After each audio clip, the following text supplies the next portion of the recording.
Hi, welcome to Economic course which is presented by MHS Investment Group. Why should you know about the economy?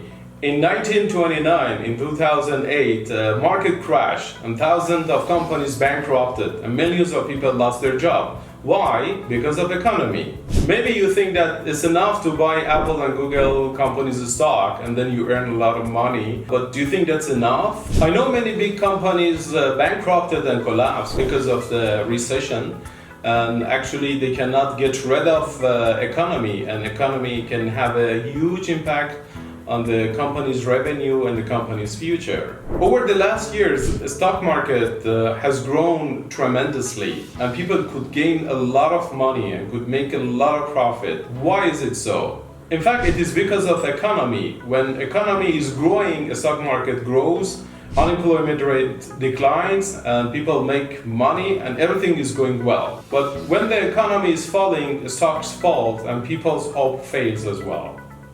So as an intelligent investor, you have to know about the economy, its impact on market and analysis. Economy, the first and the most important thing that all investors should learn. Let's start learning about economy and make money by this knowledge.